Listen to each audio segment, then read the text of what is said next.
In the first hours of the new year in 2009, just weeks before Barack Obama was to be inaugurated as the next president, shots rang out in Oakland, California. A transit officer named Jones Messe shot an unarmed 22-year-old black man who lay face down in handcuffs on a public transportation platform. His name was Oscar Grant.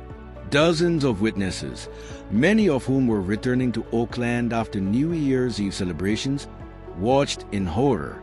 Some captured his killing on smartphones.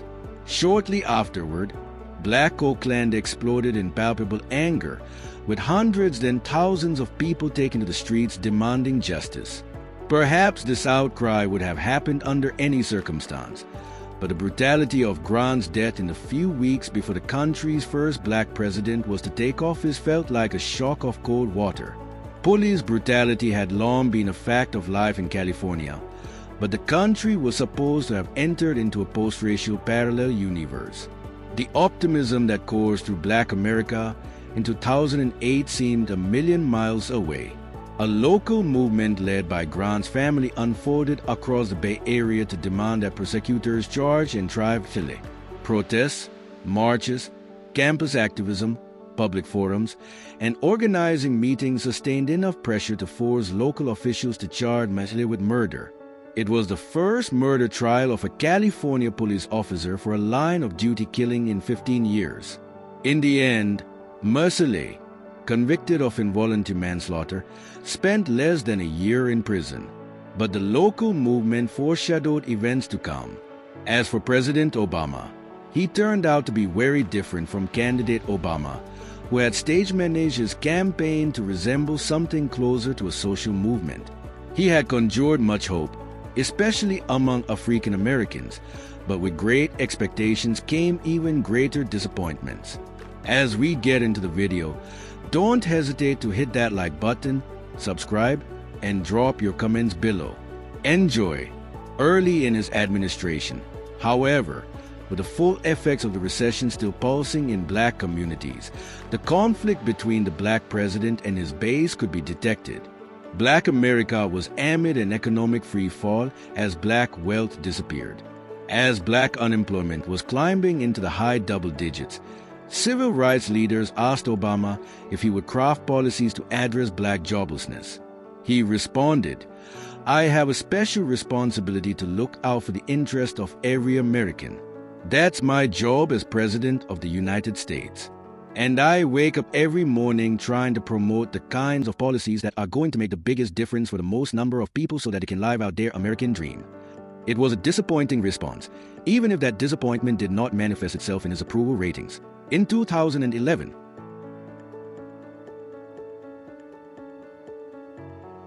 with black unemployment about 13%, 86% of black Americans approved of the overall job the president was doing, but 56% expressed disappointment in the area of providing proper oversight for Wall Street and the big banks. For African Americans, Obama's presidency had been largely defined by his reluctance to engage with the ways that racial discrimination was blunting the impact of his administration's recovery efforts. Obama has not shown nearly the same reticence when publicly chastising African Americans for a range of behaviors that read like a handbook on anti-black stereotypes, from parenting skills and dietary choices to sexual mores and television watching habits.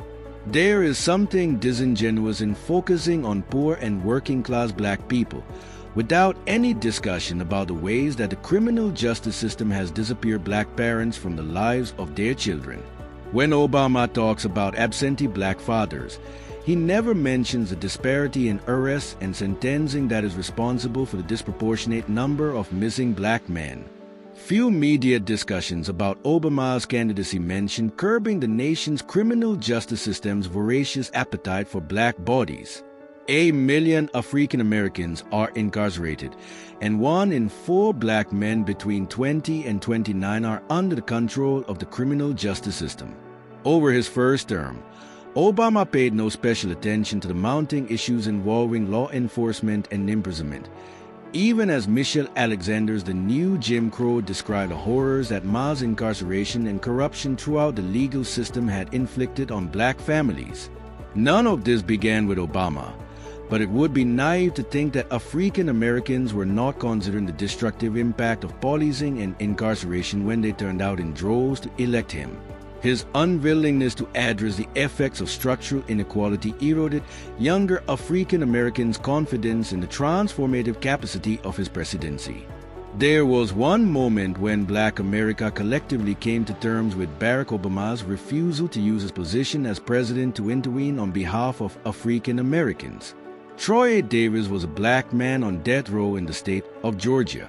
It was widely believed that he had been wrongfully convicted, which would mean that in the fall of 2011, he was facing execution for a crime he had not committed. Davis' cries of innocence were not a voice in the wilderness. For years, he and his sister, Martina Davis Correa, had joined with anti-death penalty activists to fight for his life and exoneration.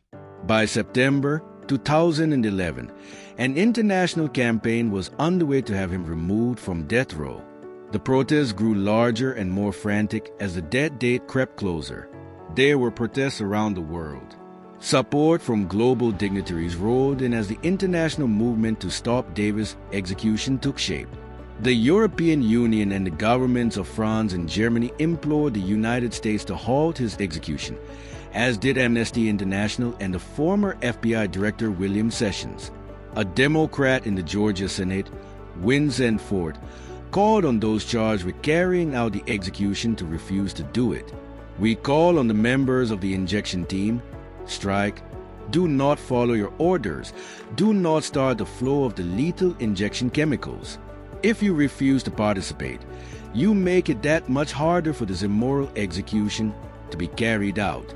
As Davis' execution drew near on the evening of the 20th of September, people from around the world waited for Obama to say or do something, but in the end he did nothing. He never even made a statement, instead sending Press Secretary Joy Carney to deliver a statement on his behalf, which simply noted that it was not appropriate for the president to intervene in a state-led prosecution. In the end, the black president succumbed to states' rights. It was a moment of awakening for Generation O and of newfound understanding of the limits of black presidential power. Not because Obama could not intervene, as his handlers insisted, but because he refused to do so. The Troy Davis protests were certainly not in vain. The day after the state of Georgia killed Davis, Amnesty International and the campaign to end the death penalty called for a day of outrage and protest. More than 1,000 people marched, eventually making their way to a small encampment on Wall Street that was calling itself Occupy Wall Street. The killing of Trayvon Martin in Sanford, Florida, in the winter of 2012 was a turning point. Like the murder of Emmett Till nearly 57 years earlier, Martin's death pierced the delusion that the U.S. was post-racial. Till was the young boy who, on his summer vacation in Mississippi in 1955, was lynched by white men for an imagined racial transgression. Till's murder showed the world the racist brutality pulsing in the heart of the world's greatest democracy. To emphasize the point, his mother, Mommy, opted for an open casket funeral to show the world how her son had been mutilated and killed in the land of the free. Martin's crime was walking home in a hoodie, talking on the phone and minding his own business. George Zimmerman, now a well-known menace, but then portrayed as an aspiring security guard, racially profiled Martin, telling the 911 operator, "This guy looks like he's up to no good or he's on drugs or something." The guy was a 17-year-old boy walking home from a convenience store. Zimmerman followed the boy, confronted him and eventually shot him in the chest, killing him shortly thereafter. When the police came, they accepted Zimmerman's account. Martin was black, and the default assumption was that he was the aggressor, so they treated him as such. They tagged him as a John Doe and made no effort to find out if he lived in the neighborhood or was missing. But the story began to trickle to the news media, and as more details became public, it was clear that Martin had been the victim of an unlawful killing.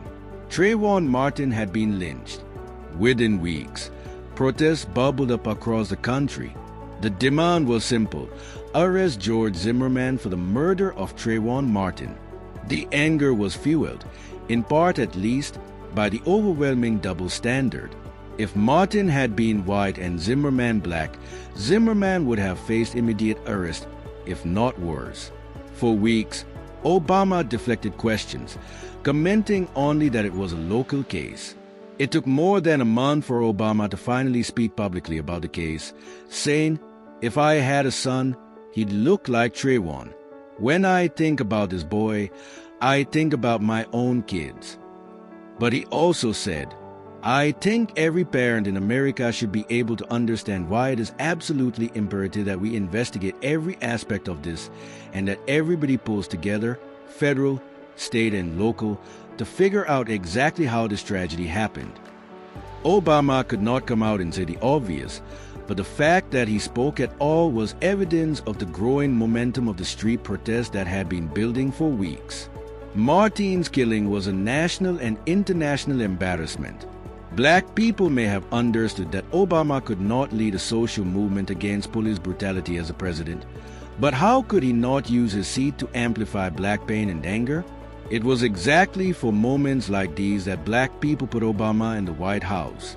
It's impossible to know or predict when a particular moment is transformed into a movement.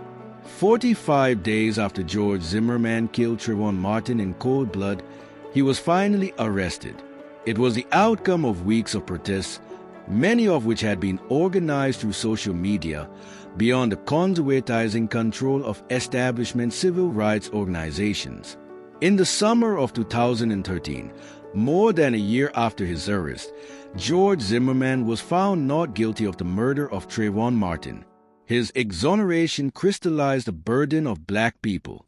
Even in death, Martin would be vilified as a thug and an aggressor, Zimmerman portrayed as his victim.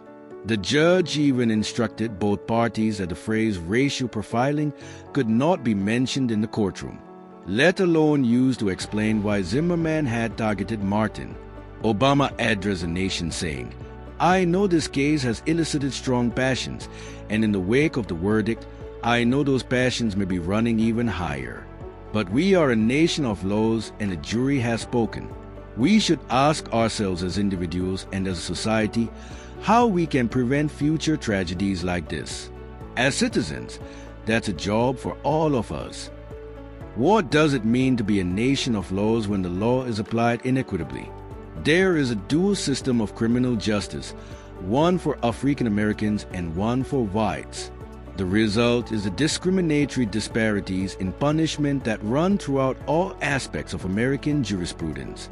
George Zimmerman benefited from this dual system. He was allowed to walk free for weeks before protests pressured officials into arresting him.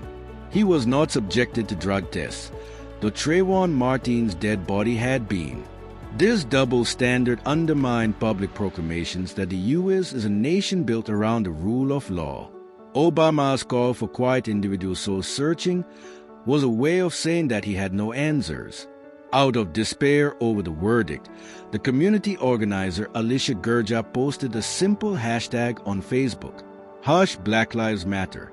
It was a powerful rejoinder that spoke directly to the dehumanization and criminalization that made Martin seem suspicious in the first place and allowed the police to make no effort to find out to whom this boy belonged.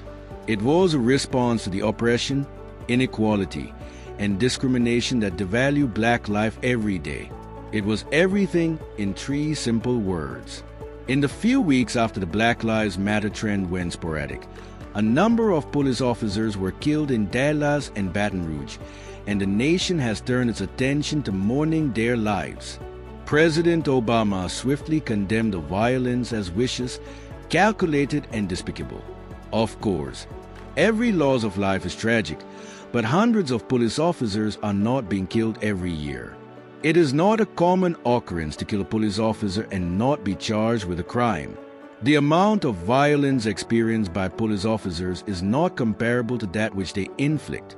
So when the president writes an official letter to law enforcement that glosses over all of this in an attempt to offer his full-throated support for them, he continued the mythologizing of police heroism that protects them from prosecution and reform. When Obama says, "When you see civilians at risk, you don't see them as strangers," you wonder if he was referring to Freddie Gray, Michael Brown, Ricky Abode, or Ayanna Stanley Jones.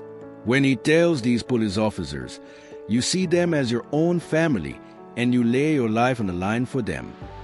It's curious if that family includes the 13 women sexually assaulted by Daniel Holtzclaw in Oklahoma City and the thousands more who are afraid to report. You put others' safety before your own. You remind us that loving our country means loving one another. Obama wrote as if he hadn't seen the video Diamond Reynolds captured in the aftermath of the shooting of Philando Castile, with Reynolds' 4-year-old daughter in the back seat. Did that officer consider their safety? Even when some protest you, you protect them. And images of Ferguson come to mind where tanks, rubber bullets, and tear gas were deployed to subdue a population. Time and again you make the split-second decisions that could mean life or death for you and many others in harm's way. Obama's letter to law enforcement reads, but the real question remains, why is it that those split-second decisions so often leave black people dead or fearing for their lives? If you enjoyed this video, don't forget to give us a like, subscribe, and turn on notifications for future videos. Thanks for watching.